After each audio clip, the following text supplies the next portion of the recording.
America के आगे गिड़गिड़ाए शहबाज शरीफ, कहा भारत से बात करा दो। पाकिस्तान ने खुलकर की मांग, ट्रंप को दो नोबेल पुरस्कार।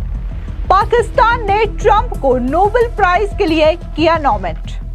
भारत के हाथ लगा पाकिस्तान का बड़ा राज, FATF की ग्रे लिस्ट में फिर से शामिल होगा पाकिस्तान। इस वक्त की बड़ी खबर सामने आ रही है, जहां पर पाकिस्तान ने आधिकारिक तौर पर अमेरिकी राष्ट्रपति डोनाल्ड ट्रंप को नोबेल शांति पुरस्कार के लिए नॉमिनेट कर दिया है, जिसके बाद से कई सारी अटकलें लगाई जा रही है, क्योंकि यहां पर पाकिस्तान जो है वो खुल करके अमेरिका के समर्थन में उतर आया है और उसने बाकायदा ऑफिशियल ये बयान जारी किया है, जहां पर उनका कहना है कि अमेरिकी राष्ट्रपति डोनाल्ड ट्रंप को नॉमिनेट किया जाना चाहिए नोबेल पीस प्राइज के लिए। तो वहीं दूसरी बड़ी खबर की बात करें तो आपको बता दें कि इस वक्त पाकिस्तान की स्थिति इतनी ज्यादा खराब है कि वो भारत से बेताब है बात करने के लिए, और अब वो पाकिस्तान जो है वो अमेरिका के सामने गिड़गिड़ा रहा है कि कैसे भी करके बस एक बार भारत से हमारी बात करवा दीजिए। आपको बता दें कि भारत जो है वो अपने फैसले पर पूरी तरीके से अडिग है।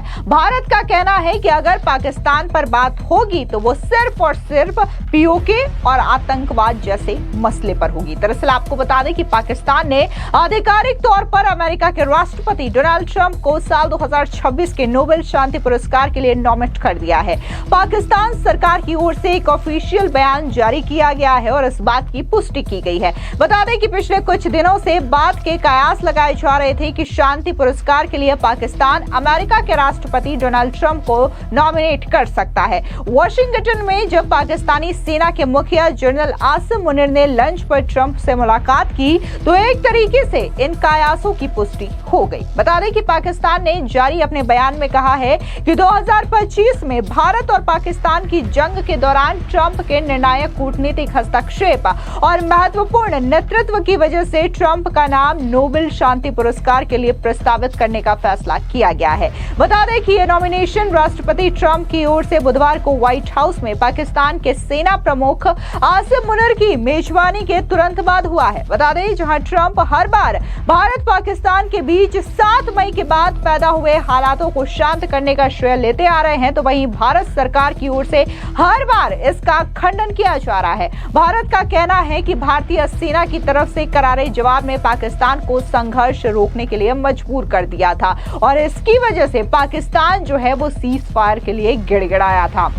आपको बता दें कि अभी हाल ही में एक और इंटरव्यू सामने आया पाकिस्तान के ही डिप्टी प्रधानमंत्री इशाक डार का, जहां वो खुद इस बात को स्वीकार करते हैं कि जिस तरीके से भारत की ओर से जवाबी कार्रवाई ऑपरेशन सिंदूर लॉन्च किया गया तो इससे पाकिस्तान को बहुत ज्यादा नुकसान हुआ और पाकिस्तान के मेन एयरबेसेस पूरी तरीके से ध्वस्त हो गए, जिसके बाद पाकिस्तान ने सऊदी अरेबिया के आगे गिड़गिड़ाया कि वो कैसे भी करके भारत से बात करे। उसके बाद अमेरिका से गिड़गिड़ाया, जिसके बाद भारत के DGMO और पाकिस्तान के DGMO के बीच हॉटलाइन में बात होती है और सीज फायर को लेकर के सहमति बनती है, जहां भारत अपनी शर्तों पर इस सीज फायर का ऐलान करता है। बता दें कि ऑपरेशन सिंदूर के बाद पाकिस्तान को कितनी गहरी चोट लगी है, इसका अंदाजा इस बात से लगाया जा सकता है कि पाकिस्तान के हुक्मरान भारत से बातचीत करने के लिए बेताब हैं। पाकिस्तान के प्रधानमंत्री शहबाज शरीफ ने इसके लिए अमेरिका से सिफारिश लगाई है कि वो उनकी बात भारत से करवा दे। बता दें कि पाकिस्तान के सरकारी टेलीविजन पर जारी एक बयान के मुताबिक शहबाज शरीफ ने अमेरिका के विदेश मंत्री मार्को रूबियो से टेलीफोन पर बातचीत के दौरान भारत से उनकी बात करवाने की सिफारिश की है। शरीफ ने कहा है कि वो भारत के साथ जम्मू कश्मीर, सिंधु जल संधि, व्यापार और आतंकवाद जैसे सभी लंबित मुद्दों पर बातचीत करना चाहते हैं।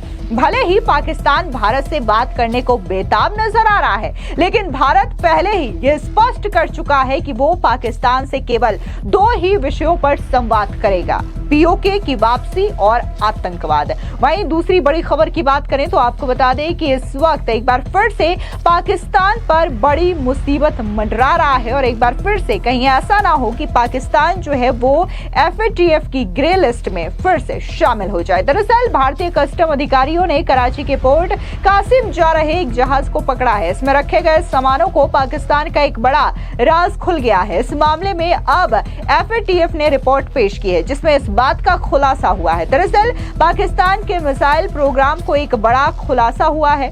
वैश्विक आतंकवाद और मनी लॉन्ड्रिंग पर नजर रखने वाली संस्था फाइनेंशियल एक्शन टास्क फोर्स यानी कि FATF ने अपनी नई रिपोर्ट में यह बताया कि साल 2020 में भारतीय कस्टम अधिकारियों ने कराची के पोर्ट कासिम जा रहे जिस जहाज को पकड़ा था उसमें बैलिस्टिक मिसाइल्स बनाने के लिए जरूरी सामान था। यह सामान गलत दस्तावेजों के साथ भेजा जा रहा था और इसका सीधा कनेक्शन पाकिस्तान के नेशनल डेवलपमेंट कॉम्प्लेक्स यानी कि NDC से था जो लंबी दूरी की मिसाइल्स बनाने में शामिल है। इस खुलासे ने पाकिस्तान को फिर से सवालों के घेरे में खड़ा कर दिया है और भारत अब इसे FATF की ग्रे लिस्ट में वापस डालने की कोशिश कर रहा है। अगर ऐसा होता है तो प्रधानमंत्री शहबाज शरीफ और आर्मी चीफ आसिम मुनीर की मुश्किलें बढ़ जाएंगी। दरअसल फरवरी 2020 में भारतीय अधिकारियों को कुछ खुफिया इनपुट्स मिले थे जिसके आधार पर उन्होंने कंडाला पोर्ट पर एक संदिग्ध जहाज को रोका।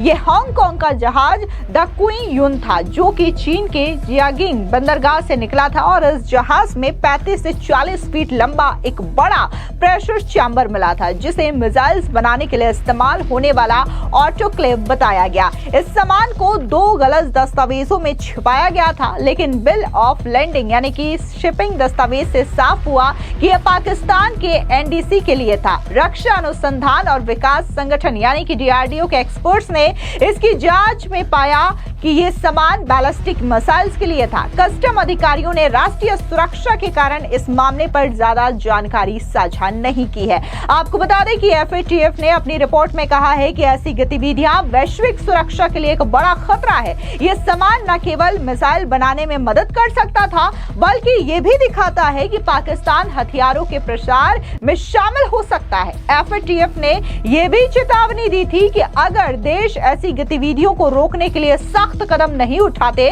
तो वैश्विक वित्तीय सिस्टम का गलत इस्तेमाल हो सकता है। अब जिस तरीके से FATF की रिपोर्ट सामने आई है तो कहा जा रहा है कि पाकिस्तान की मुश्किलें एक बार फिर से बढ़ सकती है और चौथी बार पाकिस्तान जो है वो FATF की ग्रे लिस्ट में शुमार हो जाएगा। आपको बता दें कि जब पहलगाम में आतंकी हमला हुआ था उसके बाद से ही भारत ये कोशिश कर रहा था कि जिस तरीके से पाकिस्तान आतंकवाद को अपने यहाँ पनाह देता है, आतंकियों को अपने यहाँ पालता पोसता है, तो एक बार फिर से इसे FATF की ग्रे लिस्ट में शुमार कर दिया जाना चाहिए क्योंकि पाकिस्तान अपनी हरकतों से बाज नहीं आ रहा है, अपने हालातों में वो सुधार नहीं ला रहा है और बार बार पाकिस्तान जो है वो अपनी धरती को भारत के खिलाफ आतंकवाद में इस्तेमाल करता है और वहां पर जो आतंकी है ट्रेनिंग लेते हैं और इस ट्रेनिंग का इस्तेमाल वो भारत को नुकसान पहुंचाने में करते हैं। और हाल ही में जब पहलगाम में यह आतंकी हमला होता है तो इस बात का यह खुलासा फिर से होता है, लेकिन कई सारे देश हैं जो कि इसमें अड़ंगा लगा देते हैं। बार बार जो पाकिस्तान का दोस्त चीन है वो उसका हमदर्द बन करके आता है और बार बार